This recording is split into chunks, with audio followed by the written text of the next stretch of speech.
Welcome to Multidimensional Health with Dr. Toni. Today I have a great show for you. My guest, Dr. Deb Sandella, is author of the #1 international bestseller, Goodbye Hurt and Pain: 7 Simple Steps to Health, Love, and Success.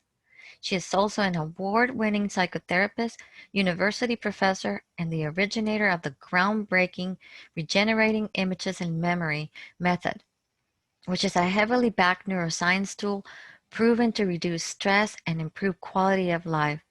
Dr. Deb has been featured in the media such as USA Today, CBS, CNN, Fox, Self, and Shape.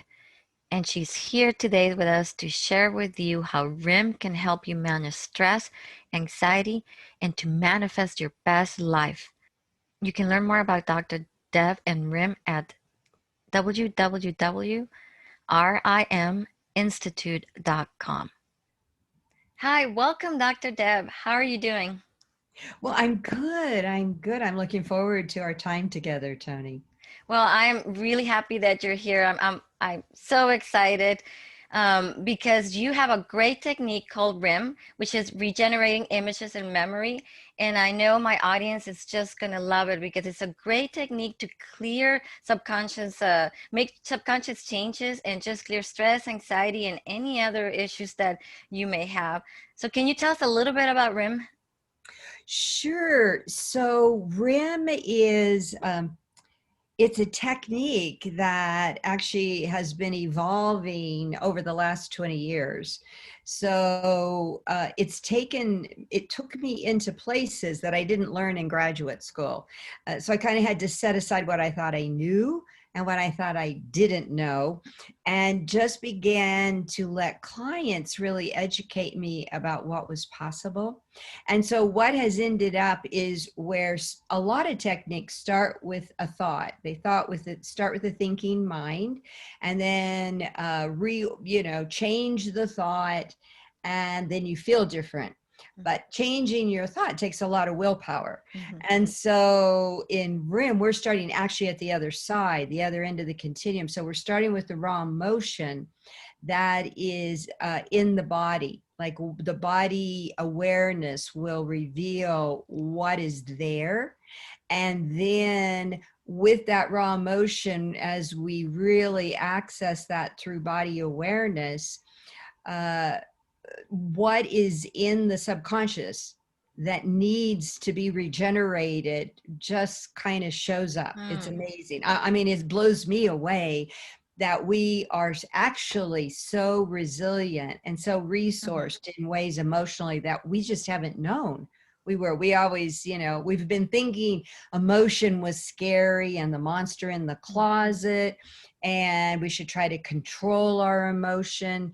And actually what I've learned is that's not the way our emotional operating system works best, because we're really overriding a very effective organic system in the same way our body has its effective body system. Our emotions are very similar to the body, but we just haven't been looking at it that way. So it's really pretty fascinating. Does that make sense to Oh, you, it does. Toni? It does. And it totally makes sense to me. I often to remind people that even if we're trying to heal the body, sometimes what we need to do is go to the mind and our emotions and see what's actually creating an imbalance in our body. Sometimes it feels like when we start with our body, it's like we're going like against the stream. And we can get there, but we're like pushing really hard. And it's not until we have the time to look inward that we can and see our emotions that we can truly, truly heal. Right. That's what I have found is that healing organically, healing the emotion that's in the body by tuning into it Mhm. really creates a change where people actually physically look different. Mhm. Like I've seen people look younger. I've seen Wow. people change where they look taller and thinner, and they even say this. I mean, it's just an amazing thing how it's like our emotional and spiritual self really does animate our body. physically, and it comes first because the part of the brain that we're using is nonverbal, Hmm. and so a lot of techniques start with the verbal part of the brain, but then that part of the brain doesn't feel. Hmm. It analyzes feelings and it measures feelings, but it doesn't really feel. So it doesn't have a lot of patience for Hmm. emotion. Yeah. So, yeah, what were you going to say? It, Yeah. it is hard to quantify, right? How do you quantify an emotion? Yet an emotion Right. is it's creating a chemical imbalance or balance in our body. So it's very, very important. Yeah. Absolutely. That's right. In fact, I think that's why we're so scared of Hmm. emotions, because they seem invisible and uncontrollable. And if I say anger, like anger is a big emotion that's tough, and especially right now, frustration, all that. And so it's like if I feel angry, there's this kind of fear like I'm going to be consumed by anger. Hmm. And so, one of the things that REM does is the skills in REM help us through imagination give form to Oh, I emotion. see. So now it has boundaries. So when anger becomes a red ball that's hot, Hmm. that is somewhere in the body or around the body, now it's not consuming. Hmm. And so then the mind, the left brain or the thinking mind says, oh, well, now I can come in and help you with that. Hmm. So we get whole brain function where Oh, I both see. the verbal and nonverbal parts of the brain are included, because emotions are do arrive in a nonverbal way, and then it's only if we pay attention and allow it does it form into words, and otherwise we're just operating unconsciously without being aware of Hmm. what we're feeling or thinking and what the situation is. So that transition, we know from the research, it's really useful to people to So be how able to sense the words. So let's dig into a little bit about that. What Mhm. happens to, for example, people like me that are super analytical? And I remember, I mean, I have worked with you in RIM and I love it and it has worked and I just love it and highly recommend it. But it took me a long time because as we know, you work with Jack and I learned about you from Jack, and it took me a long time to accept the process and just let go and to say it's gonna work or not, because I thought I was thinking too much. Like, well, what do you mean? How does it feel like? And what does it look like? And is it, what color is it? And it was too, I was too analytical, and I was thinking, well, I'm making it up in my head. If I said, because like Jack just said, well, just say something, whatever comes to your mind. And I'm like, well, I think I'm making it up. you know and so I kind of doubted it. It wasn't until I let go that I appreciated the method, and now I love it and I know it works. So how do you do work with clients like me that are close to to that? Well, I would say that one thing is, well, there's two things. If you're doing self-REM, like if you're just doing it with yourself, Hmm. then of course that's also safer, but that you can actually just focus on other, start to focus on specifics. It's almost like a mindfulness way of, we take our mind off of thinking when we start sensing and perceiving.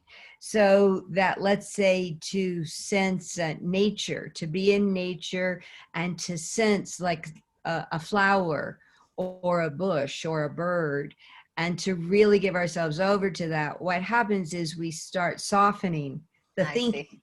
And as the thinking softens, then we can, pretty soon close our eyes and start to sense, in the same way we were sensing nature, we now start to sense our inner nature, and just focus on what details are there. And it's like, well, what am I noticing? What am I experiencing?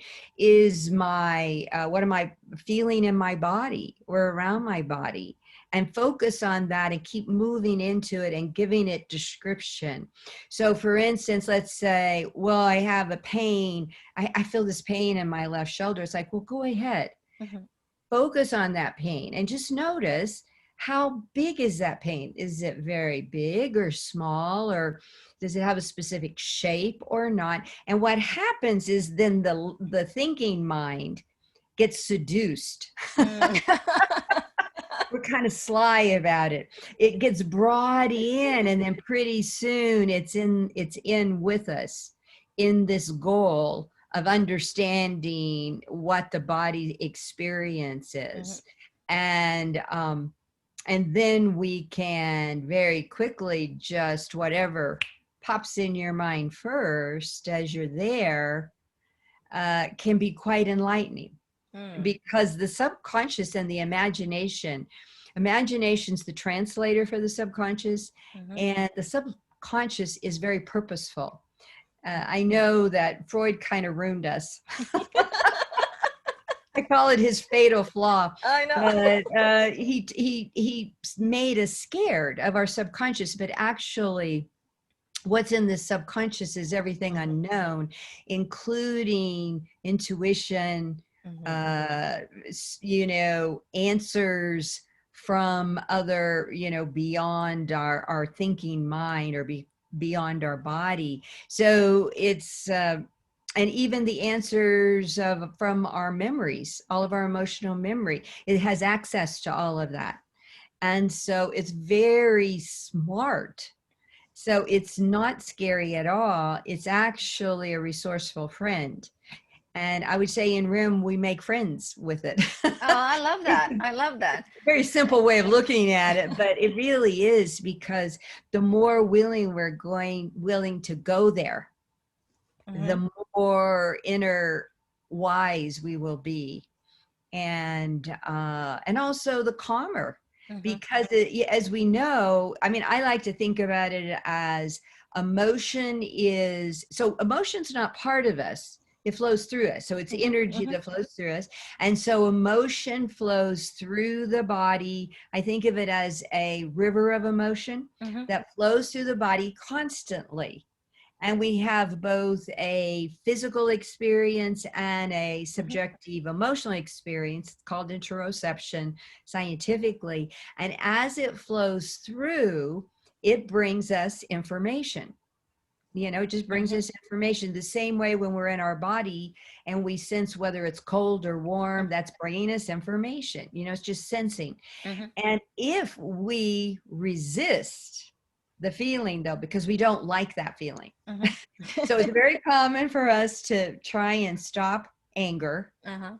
or jealousy, Mhm. things that we think of as ugly Mhm. emotions, unattractive Yes. emotion. So if we try and stop those, it's like creating a dam in the river.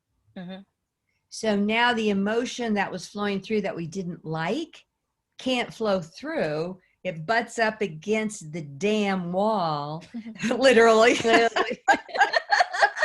and it goes underground. And so then now it becomes saved in emotional memory in the body, and we totally forget about it. But Mhm. it is still there and creating outcomes Mhm. that are sabotaging, but we don't actually know it anymore. And with RIM, what happens is we create floodgates, Mhm.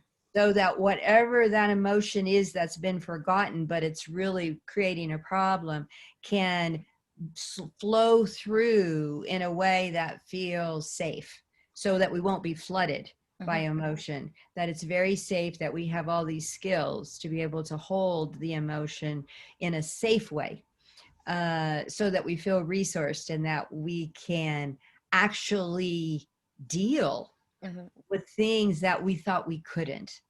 And as you know from your experience, it's very quick. It Yes. doesn't Yes. have to take a lot of time. This Mm-mm. is, first of all, it's not relationship based, so Mhm. we're not interacting with somebody telling us what to do, or analyzing what we're doing. Mhm. And it's organic, Mhm. so it just happens like that. And you don't uh, have to re-experience the experience, which is great. no, Mhm. exactly. So it's a very effective with Mhm. PTSD Mhm. and working with trauma, because we can actually regenerate new emotional memory. Mhm. And the key about RIM is that it is the imagination helps identify a moment in time that needs to be regenerated, but the thinking mind Mhm. doesn't know what it is. Mhm. And so when we find the magical moment that's powerful to be regenerated, that's huge. Because the regenerating itself is not difficult. Mm-hmm. However, identifying what the moment is something that I would say is ignored. Like in most techniques, they're consciously identifying a Mm-hmm. trauma.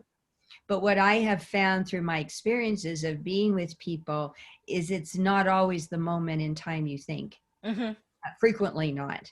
And so, so a moment in time that we've been giving a lot of thought usually Mm-hmm. is a little worn out. Mm-hmm. You And know, it's gotten a discarded. little, yeah, exactly, Yes. right. And so now we, like, there's this fresh moment Mm-hmm.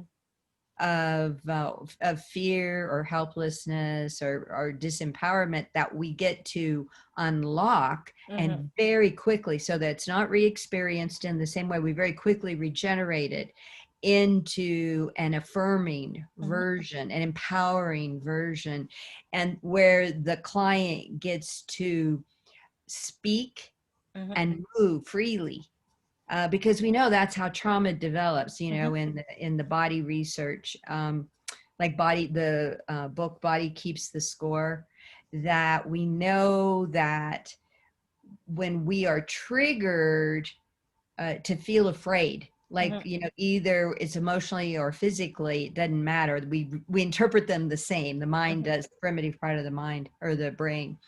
And so when we're scared and our instinct is to protect ourselves by moving freely and Mm-hmm. by speaking freely, that when that gets blocked, then that urge turns inward. Yes. Yes. And then those hormones that are, you know, the cortisol and the adrenaline and Adrenaline. all of Mm-hmm. that, that is meant to allow us to protect ourselves, gets turned inward, then it does damage to Mm-hmm. our nervous system. So we get headaches and stomach aches and anxiety, Mm-hmm. as well as other And conditions. that's the start of any other condition, and it's very similar, like in Chinese medicine we talked about how when energy doesn't flow, then it's when it creates disease. And they tend to talk about a lot of emotions, even though that was thousands of years ago. They say, you know, and they classify certain emotions with certain illnesses. Even certain emotions will trigger, if they're blocked, they will trigger certain cravings in certain foods, and also certain like I don't want to eat that. And so that when you hear people talking about the food they like, they don't like, the colors they wear, how they behave, you start, oh, they probably have anger, or maybe they feel like a victim, or, and it's pretty easy to know. And it all comes down to blocks of energy. And I think RIM helps with that, to release that energy. And has it helped people also with physical illnesses, not just Yes. emotional? Yeah, from exactly what you're saying, I would say is very congruent with what we've seen with clients in REM, that the blockages, particularly if the client has been so afraid Mm-hmm. to not approach these blockages, these emotions, these situations, it can get really sublimated into body, body blockage that creates illness.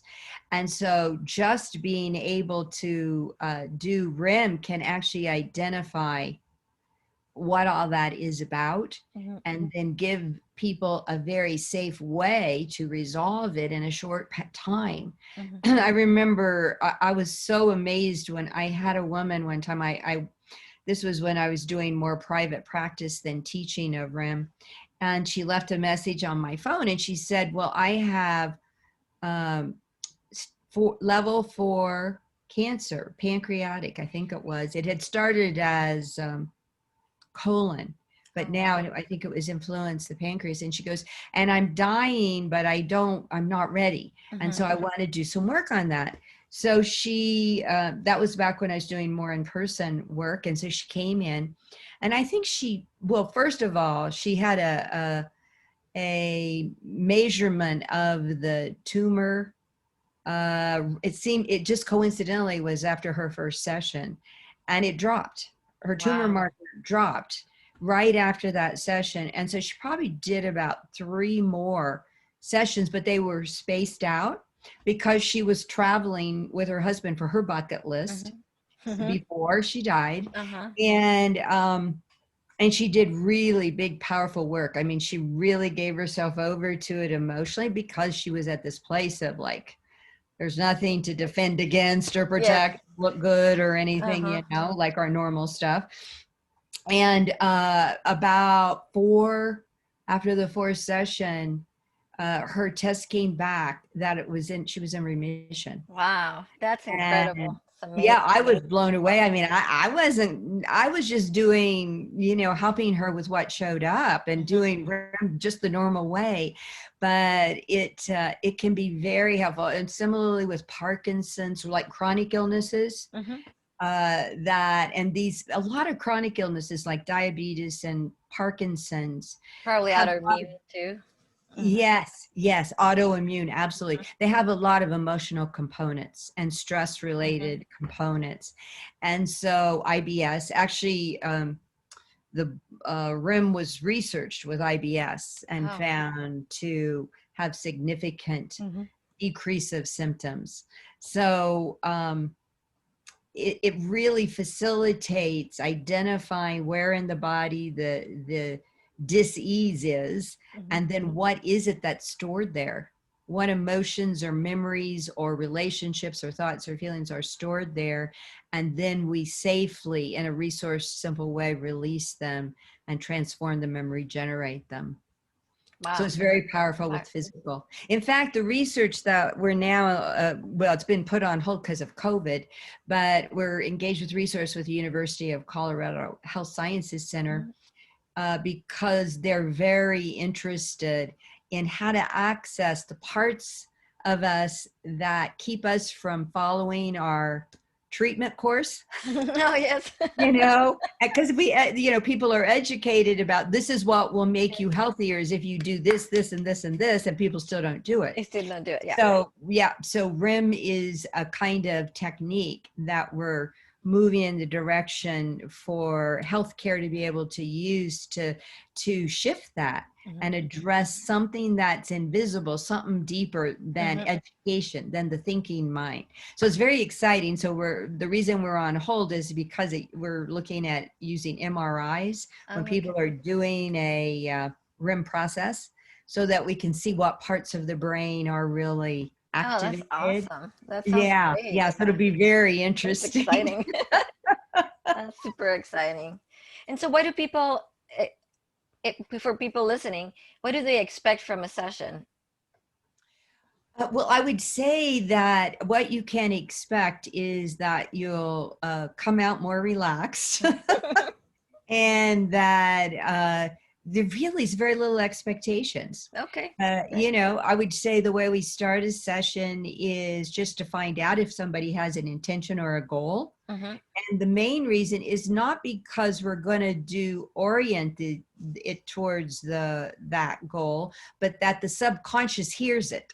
Mm-hmm. Their subconscious hears what their goal is, and then it'll be working on its behalf. It'll be Okay. working in service to that goal, even though it will not be linear and Mm-hmm. logical process, because that the nonverbal part of the brain is nonlinear and Mm-hmm. illogical.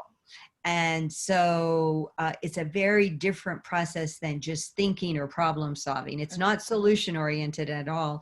It's very organically unraveling whatever is stuck in the craw, so to speak, emotionally. We're just gradually unraveling in an organic way, the way that it comes through the client. So RIM is client led, it's client generated. Which means the client always feels in control, which is quite empowering for That's people. great. And Yeah. and the client can't do it wrong. Yeah. And you You know, have a technique, right, for them to do self-REM. You have a book that yes, people can use to learn how to do it themselves. that's right, exactly. It's Goodbye, Hurt and Pain, 7 Simple Steps to Health, Love, and Success. And it is, each chapter has stories of real life people's experiences, and they have the science behind that part, that skill, and then activities, Mhm. practices that they can do with themselves, or they and a friend could do together, Um, and so it's very oriented towards being able to do self RIM. And I actually have had a lot of feedback from people who have had trauma, who have been able to relieve that through the book by themselves. Wow. Now, there are people who have trauma that decide to do a session, and Mhm, that's fine, because when we're guided by somebody, of mhm, course, it's always easier, I would say. mhm, mhm. And there is on the website, goodbyehurtandpain.com, there is a directory of people who are trained Okay. to facilitate RIM, so that you can look through the list if you're interested. And it's done very easily over the phone Mhm.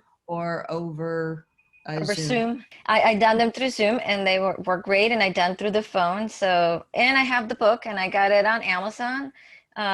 So that's a place where people can get that. And your website is riminstitute.com. Yes, that's correct. Yes, and there's actually a lot of free gifts on the website, free REM activities, and even a EOS quiz to see how much your emotional operating system is turned on. There's just a little gifts Oh, there. great, great. And there's a lot of information and science behind it. And yeah, so it's a great website. I highly recommend you guys visit that. So before you go, Dr. Deb, right now we are going through very difficult times between COVID stress and anxiety, and some people not even able to see their families right now, or facing that they're losing their loved ones and not even able to say goodbye because of all the limitations that we had with COVID. And now the upcoming elections is also creating a little bit of stress and anxiety. Is there a way that RIM can help with this in a quick and simple way that people can use? Yes, absolutely. Because as I was talking about earlier, that allowing the river of emotion to flow through us actually allows the emotion to expire or go away very quickly. So that what we don't want to do, the worst thing you can do is try to stop feeling, not to feel pain.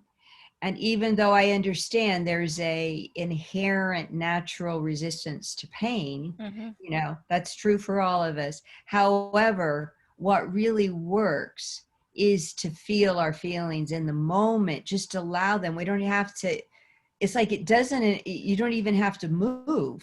It's like just closing your eyes Mm-hmm. and feel And like, just feel what it in am I? your body. Mm-hmm. Yes, feeling in your body. And so the three steps I would say are to breathe, Mm-hmm. because breathing allows us to calm the place where fear originates, because we're connecting to the involuntary nervous system that way. And then to feel. So Mm-hmm. you breathe. And as you breathe, just let your breath take you down into your body so that you just can close your eyes and feel whatever you're feeling, whatever it is. Mm-hmm. And just asking your imagination of the one word of what you're feeling right now, gives it a name. Mm-hmm. And then just feel that, whatever it is, and then express. So it's breathe, feel, express safely. And so what happens is sometimes we express unsafely, like, getting really angry with Yeah. somebody and yelling at them first. So we want to, if you need to express in that way, then do it in writing or physically, where you Mm-hmm. have a discharge Mm-hmm. of the angst, because that's important. Don't try and shut it down. Mm-hmm. Just don't put it on anybody, Yes. because that can damage relationships and Yes, burn bridges. that's true. So, yeah. So when we do that safely, then what happens? Then the river of emotion kind of ebbs and slows down and very much calms down, and then we feel good for a while until something else comes along that triggers us, And there's always and something. yeah, Yeah. it's a constant thing. And so that's normal. So Mm-hmm. don't be gentle with yourself. Mm-hmm. These are intense times, they're feeling times. Let yourself feel and express it, but do it in a safe way. Great, great. That's great advice. Thank you. Thank you for joining us today, Dr. Deb. It was wonderful. It was really nice having you on the show. Oh, thank you, Toni. I enjoyed you so much, and I'm Oh, so thank glad you. Me to too. have this chance to share. Thank you. Thank you all for joining us today. And if you want to learn more about RIM and Dr. Deb, remember to visit her website at www.riminstitute.com. And visit my website now to find organic herbal supplements to help you manage stress and anxiety at www.dsanddavid, Tony with an I, Camacho.com. And I'll see you next week.